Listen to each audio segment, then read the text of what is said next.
Before we get into today's critical SNAP update, I want to hear directly from you.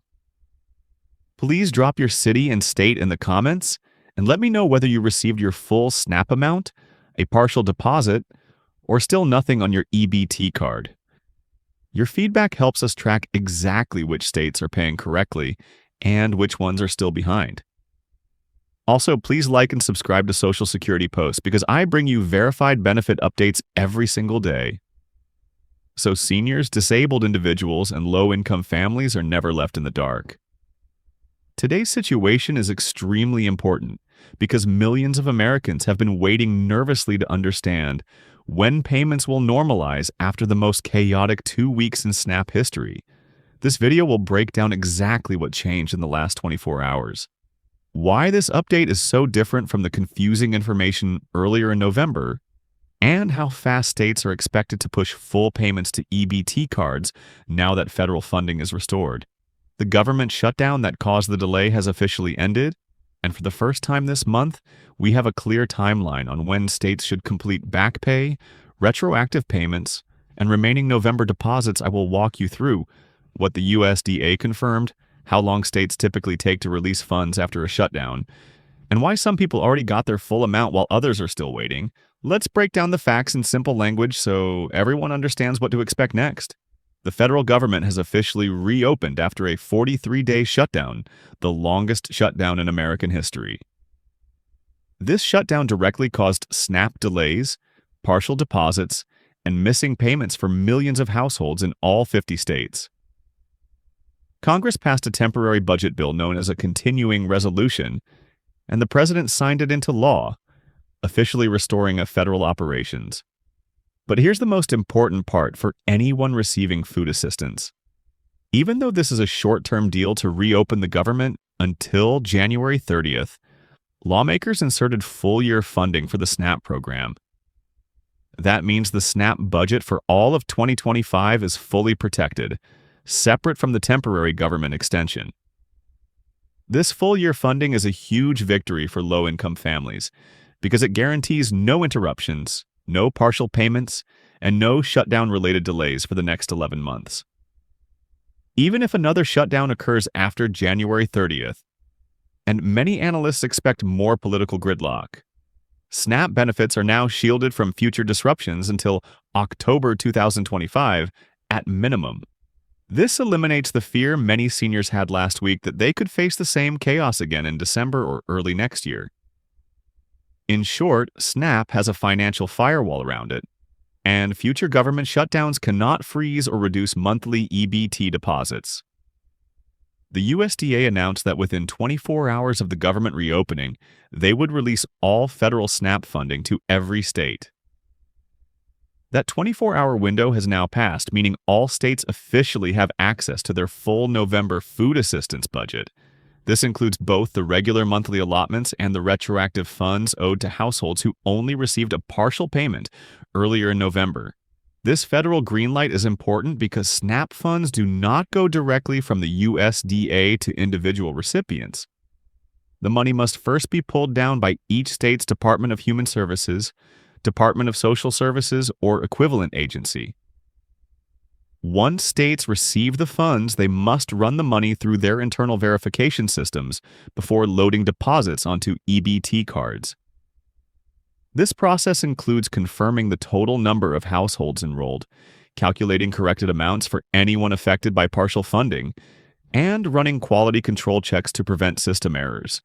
Even though the federal money is fully available, this state-level processing typically takes several hours to several days, depending on staff availability and system traffic. The bottom line is this: the money is now sitting in every state's authorized account. The remaining delay is simply administrative processing. SNAP is structured differently than Social Security or SSI. While it is federally funded, it is state-administered, which means each state runs its own electronic benefit system, schedules its own disbursement calendar, and processes payments at its own speed. This is why two states right next to each other can have drastically different timelines. For example, Tennessee might release full payments 24 hours after receiving federal funds, while Mississippi might take 3 to 5 days because of verification steps or staffing shortages. This creates confusion on social media because one person may report receiving their money immediately, while another person in a different state sees absolutely nothing. Some states also run automated overnight batch payment systems, meaning deposits can only be processed during certain time windows. Other states manually trigger payments once internal checks are complete, which can slow the process further. Additionally, states with larger SNAP populations, such as California, Texas, Florida, and New York, may take longer simply due to the scale of distribution. All of these factors explain why SNAP payments do not roll out equally across the country. This inconsistency is frustrating for beneficiaries, but it is a direct result of how the program was designed.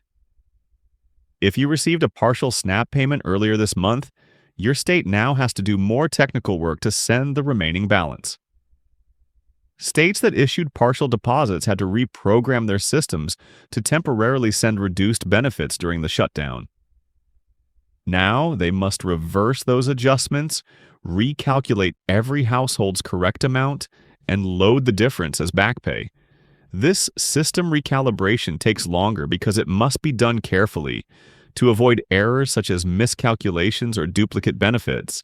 By contrast, individuals who received no payment at all may actually get their full deposit sooner. This is because their state never adjusted its system for partial payments in the first place. Those systems remained set at 100% benefit levels, meaning once federal funds were released, the state simply needed to run its regular monthly payment cycle. This is why some people in states that gave no early partial deposits are already seeing full amounts pending in their EBT accounts, while others in partial payment states may wait a few days longer for corrections and recalculations. Based on USDA guidance and historical data from previous shutdowns, most states typically release SNAP payments within 24 to 72 hours after receiving federal funds. Early reports already show several states issuing full November benefits today, while others have confirmed they will complete their payment runs within the next 2 days. Historically, about half of all states pay their beneficiaries within the first 24 hours after a shutdown ends. Another sizable portion, roughly 30% to 40%, release payments within 48 hours. The remaining 10% to 20% of states may take up to a week due to the need to fix partial payments, run error checks, or handle heavy administrative backlogs. However, the USDA has made it clear that states have all required funds, meaning no one should be left without a full payment for November. All unpaid or partially paid households are entitled to retroactive amounts. Based on all available information, nearly all beneficiaries should see their complete November benefits within a few days, and definitely before the end of the month, unless a state experiences a technical malfunction. For 2 weeks, the SNAP program was tangled in emergency court orders, federal appeals, and Supreme Court interventions.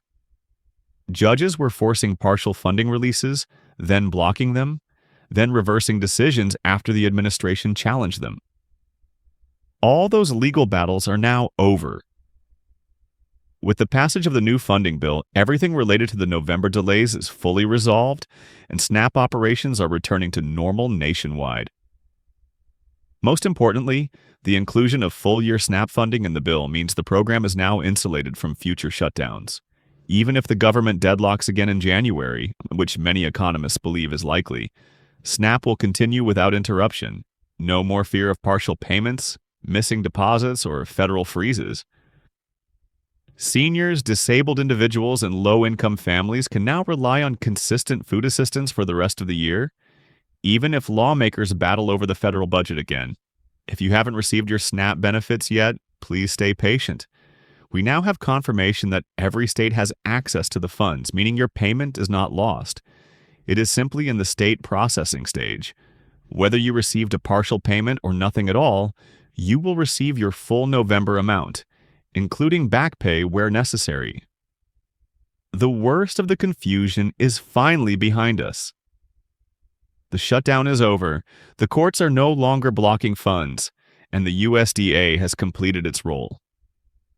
Now, the final step is your state issuing the deposit onto your EBT card.